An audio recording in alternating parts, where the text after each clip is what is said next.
ಎಲ್ಲರಿಗೂ ಮೈಸೆಲ್ಫ್ ಭೂಮಿಕಾ. ನಾನಿವತ್ತು ಮಾತಾಡ್ತಿರೋ topic computer vision syndrome. Computer vision syndrome ಏನಂತ ಅಂದರೆ, ಕಂಪ್ಯೂಟರ್ ಅಥವಾ ಯಾವುದೇ ಡಿಜಿಟಲ್ ಸ್ಕ್ರೀನನ್ನು ಬಳಕೆ ಮಾಡೋದ್ರಿಂದ ಆಗುವಂಥ ಕಣ್ಣಿನ ಸಮಸ್ಯೆಗೆ ಕಂಪ್ಯೂಟರ್ ವಿಷನ್ ಸಿಂಡ್ರೋಮ್ ಅಂತ ಕರಿತೀವಿ. ಇದನ್ನು ಕಂಪ್ಯೂಟರ್ ವಿಷನ್ ಸಿಂಡ್ರೋಮ್ ಅನ್ನೋದಕ್ಕಿಂತ ಡಿಜಿಟಲ್ ಸ್ಕ್ರೀನಿಂಗ್ ಸಿಂಡ್ರೋಮ್ ಅಂತಲೂ ಕರಿಬೋದು. ಯಾಕಂತಂದರೆ ಇವಾಗಿನ ಕಾಲದಲ್ಲಿ ಮೊಬೈಲ್, ಲ್ಯಾಪ್ಟಾಪ್, ಚಿಕ್ಕ ಮಕ್ಕಳು ಸಹ ಇದ್ದು ದೊಡ್ಡವ್ರ ತನಕ ಎಲ್ಲನೂ ಮೊಬೈಲ್, ಲ್ಯಾಪ್ಟಾಪ್ ಅಂತ ಬ್ಯುಸಿಯಾಗಿದ್ದಾರೆ. ಆದ್ದರಿಂದ ಇದಕ್ಕೆ ಡಿಜಿಟಲ್ ಸ್ಕ್ರೀನಿಂಗ್ ಸಿಂಡ್ರೋಮ್ ಅಂತಲೂ ಕರಿಬೋದು. ಇದರಿಂದ ಆಗುವಂಥ ಸಿಂಪ್ಟಮ್ಸ್ ಏನಂತ ಅಂದರೆ eye strain, headache, blurred vision, dry eyes ಮತ್ತು ನೆಕ್ ಪೇನ್, ಶೋಲ್ಡರ್ ಪೇನ್. ಮನುಷ್ಯ ನಿಮಿಷಕ್ಕೆ 16ರಿಂದ 17 ಸರ್ತಿ ಐ ಬ್ಲಿಂಕ್ನ ಮಾಡಬೇಕು. ಐ ಬ್ಲಿಂಕ್ ಅಂದರೆ ರೆಪ್ಪೆ ಬಡಿಯೋದು. ನಮ್ಮ ಕಣ್ಣಲ್ಲಿ ನೀರು ತಯಾರಾಗ್ತಿರುತ್ತೆ. ಅದರಿಂದ ನಾವು ಸ್ಕ್ರೀನ್ ನೋಡೋ ಟೈಮಿಗೆ ಐ ಬ್ಲಿಂಕ್ ಮಾಡೋದನ್ನ ಮರಿತೀವಿ. ಅದರಿಂದ ಐ ಡ್ರೈನೆಸ್ ಆಗೋದು, ಐ ಇಚ್ಚಿಂಗ್ ಆಗೋಕ್ಕೆ ಸ್ಟಾರ್ಟ್ ಆಗ್ತದೆ. ಹಂಗೆ ಈಗ ಐ ಬ್ಲಿಂಕಿಂಗ್ನ ಫ್ರೀಕ್ವೆಂಟಾಗಿ ಮಾಡ್ತಾ ಹೋಗಬೇಕು ಮತ್ತು ನೀರನ್ನು ಅತಿಯಾಗಿ ಸೇವನೆ ಮಾಡಬೇಕು. ಇದರಿಂದ ಬಾಡಿ ಹೈಡ್ರೇಟ್ ಆಗಿರುತ್ತೆ. ಸಿಸ್ಟಮ್ ಮುಂದೆ ಇರುವಂಥವ್ರಿಗೆ, ಈಗ 7ರಿಂದ 8 ತಾಸು ನಾವು ಸಿಸ್ಟಮ್ ಮುಂದೆ ಇರ್ತೀವಿ ಅನ್ನೋರಿಗೆ ಈ ರೂಲನ್ನು ಫಾಲೋ ಮಾಡಬೇಕು. 20 to 28 ಇಂಚಸ್ ನಮ್ಮ ಸ್ಕ್ರೀನ್ ನಮ್ಮಿಂದ ದೂರ ಇರಬೇಕು ಮತ್ತು 4 to 5 ಇಂಚಸ್ ಅಬೋವ್ ಇರಬೇಕು. ಇದರಿಂದ ನಮಗೆ ಕೂಡುವಾಗ ನಮ್ಗೆ ಕರೆಕ್ಟ್ ಆಗಿರುತ್ತೆ ಪೊಸಿಷನ್ನು ಮತ್ತು ಐ ಸ್ಟೇನ್ ಆಗೋದಿಲ್ಲ, ಬ್ಲರ್ಡ್ ವಿಷನ್ ಅಂತ ಯಾವುದು ಪ್ರಾಬ್ಲಮ್ ಇರೋದಿಲ್ಲ.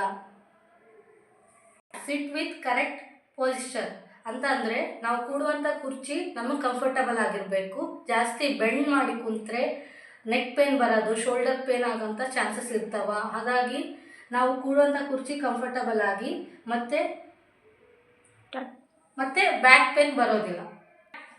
ಇವಾಗ ವರ್ಕ್ ಫ್ರಮ್ ಹೋಮ್ ಅಂತ ಹೇಳಿ ಜಾಸ್ತಿ ಮನೆಯಲ್ಲೇ ಕೆಲಸ ಮಾಡೋರಿಗೆ ಈ ರೂಲ್ ಅಪ್ಲೈ ಆಗ್ತದೆ. ಹೆಂಗಂತಂದರೆ 20-20-20 ರೂಲ್. ಈ 20-20-20 ರೂಲ್ ಏನಪ್ಪ ಅಂತಂದರೆ ಎವ್ರಿ 20 ಸೆಕೆಂಡ್ಸ್ ಅಂತಂದರೆ ಇವಾಗ ನಮ್ಮ ಸ್ಕ್ರೀನಿಂದ ನಾವು ಬ್ರೇಕ್ನ ತೊಗೋಬೇಕು. 20 ಸೆಕೆಂಡ್ಸ್ ಬ್ರೇಕ್ನ ತೊಗೊಂಡು 20 ಫೀಟ್ ದೂರ ಇರೋಂಥ ಒಂದು ವಸ್ತುನ 20 ಸೆಕೆಂಡ್ಸ್ ನೋಡಿದರೆ ನಮಗೆ ಐ ಸ್ಟೇನ್ ಆಗೋದಿಲ್ಲ.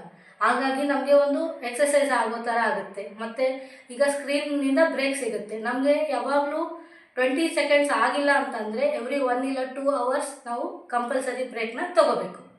Adjust your surroundings to avoid glare. ಹಂಗಂತ ಅಂದರೆ ಇವಾಗ ರಾತ್ರಿ ಟೈಮಲ್ಲಿ ಮೊಬೈಲ್ ಅಥವಾ ಕಂಪ್ಯೂಟರ್ ಯೂಸ್ ಮಾಡೋದು ಜಾಸ್ತಿ. ಅದರಿಂದ ನಾವು ಬ್ರೈಟ್ನೆಸ್ನ ನಮ್ಮ ಯಾವುದೇ ಸ್ಕ್ರೀನ್ನ ಇರಲಿ ಬ್ರೈಟ್ನೆಸ್ನ ನಾವು ಅಡ್ಜಸ್ಟ್ ಮಾಡ್ಕೊಂಡು ಇಟ್ಕೋಬೇಕು. ಜಾಸ್ತಿ ಬ್ರೈಟ್ನೆಸ್ನ ಇಟ್ಟರೆ ನಮಗೆ ಅಲ್ಲಿರುವಂಥ ಬ್ಲೂ ಲೈಟ್ ರೇಸ್ ನಮ್ಮ ಕಣ್ಣಿಗೆ ಹಾನಿಕರ ಆಗುತ್ತೆ. ಅದರಿಂದ ನಾವು ಮತ್ತೆ ರೂಮ್ನ ಕತ್ಲೆಯಲ್ಲಿ ನೋಡಬಾರ್ದು, ಲೈಟ್ ಹಾಕ್ಕೊಂಡೇ ನೋಡಿ. ಇದರಿಂದ ನಮಗೆ ಐ ಸ್ಟೇನ್ ಆಗೋಲ್ಲ, ಬ್ಲರ್ಡ್ ವಿಷನ್ ಆಗೋಲ್ಲ, ಐ ವಾಟ್ರಿಂಗ್ ಅಂತ ಆಗೋದಿಲ್ಲ. More information if you continue to expensive symptoms ಅಂತಂದರೆ ನಮ್ಗೆ ಇವಾಗ ಹೆಡ್ಏಕು, ಐ ಸ್ಟೇನ್ ಆಗೋಂಥ ಸಿಂಪ್ಟಮ್ಸ್ ಜಾಸ್ತಿ ಆಯಿತು ಅಂತಂದರೆ, ದೃಷ್ಟಿ ಮಂಜಾಗೋಂಥ ಜಾಸ್ತಿ ಆಯಿತು ಅಂತಂದರೆ ನಾವು ಡಾಕ್ಟರ್ನ ಕನ್ಸಲ್ಟ್ ಮಾಡಬೇಕು. ಐ ಡಾಕ್ಟರ್ನ ಕನ್ಸಲ್ಟ್ ಮಾಡಿ ಅವ್ರು ಹೇಳೋಂಥ ಒಂದು ಕಂಟಿನ್ಯೂ ಮಾಡಿ ಫಾಲೋ ಮಾಡಬೇಕು. ಯಾಕಂತಂದರೆ ಇವಾಗ ಅವ್ರಿಗೆ ಡ್ರಾಪ್ಸ್ ಆಗಲಿ, ಐ ಡ್ರೈನೆಸ್ ಸಲುವಾಗಿ ಡ್ರಾಪ್ಸ್ನ ಕೊಡ್ತಾರೆ. ಲ್ಯೂಬ್ರಿಕೇಟಿಂಗ್ ಡ್ರಾಪ್ಸ್ನ ಯೂಸ್ ಮಾಡಬೇಕು. ಮತ್ತು ದೊಡ್ಡವರಲ್ಲಿ ವರ್ಷಕ್ಕೊಂದು ಸರ್ತಿ ಡಾಕ್ಟರ್ನ ಕನ್ಸಲ್ಟ್ ಮಾಡಿ ಚೆಕಪ್ ಮಾಡಿಸ್ಕೋಬೇಕು. ಚಿಕ್ಕ ಮಕ್ಕಳಲ್ಲಿ 6 ತಿಂಗಳಿಗೆ ಒಂದು ಸರ್ತಿ ಕನ್ಸಲ್ಟ್ ಮಾಡಿ ಚೆಕಪ್ ಮಾಡಿಸ್ಕೋಬೇಕು. ಮತ್ತು ಚಿಕ್ಕ ಮಕ್ಕಳಲ್ಲಿ ಇವಾಗ ಆನ್ಲೈನ್ ಕ್ಲಾಸಸ್ ಅಂತೇಳಿ ಮೊಬೈಲ್ನ ಜಾಸ್ತಿ ಹೊತ್ತು ಯೂಸ್ ಮಾಡೋಂಥರ ಆಗಿದೆ.